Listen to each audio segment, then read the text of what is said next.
What does Munro Partners mean when we say that we have a capital preservation mindset?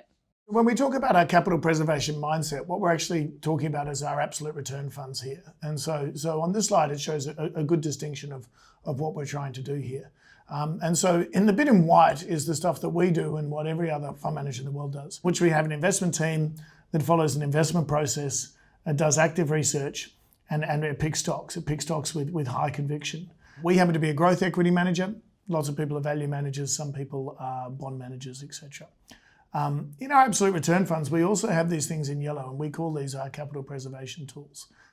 And so firstly and foremostly, we're able to own more cash. The fund can hold up to 100% cash. You'd be surprised, but most mutual funds have to be fully invested at all times. The second thing we can do is we could short sell. So we could short sell certain stocks, or we could also say short sell futures. So we could short sell NASDAQ futures to overlay the portfolio. The third thing we can do is buy a put option. Put options are very useful for downside protection on markets.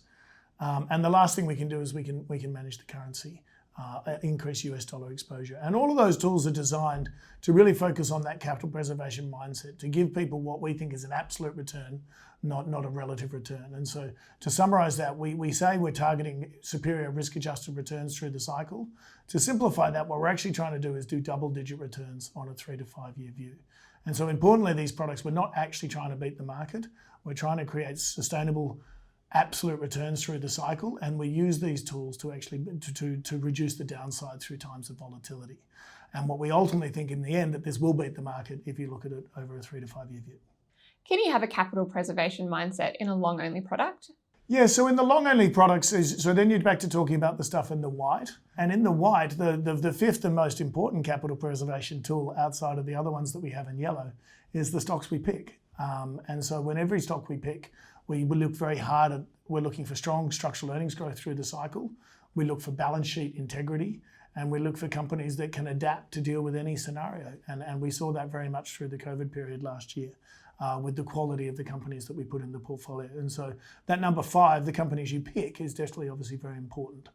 The key difference between the long only and the long short portfolio is the volatility will obviously be higher. In both scenarios, we need the companies we pick to do well, but the long only product doesn't have the tools in yellow that can obviously smooth the volatility or smooth the ride for clients through the journey. And so it is a more volatile product.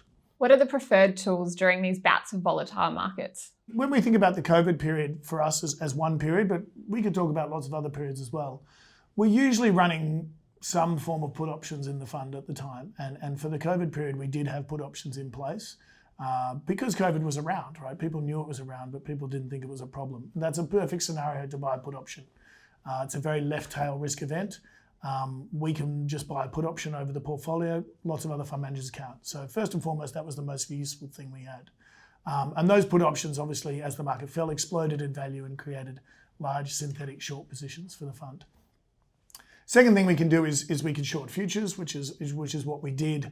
As COVID got into Italy and as it became clear that it was going to go around the world, the very fast way to hedge our fund would be to short futures on either the S&P or the NASDAQ, and we did that as well. And then the third thing we could do is raise cash. And so ultimately, as COVID became bigger over time, a number of our stocks didn't look like they were going to have a good period, Airbus, for instance, or some of our luxury goods companies. And so we stop lost or we sold those companies, and we weren't forced to reinvest that money because we're allowed to have more than 5% cash in our fund. And so we ultimately raised cash as well. And so those are a good idea of the 3 orders of how the tools could be worked.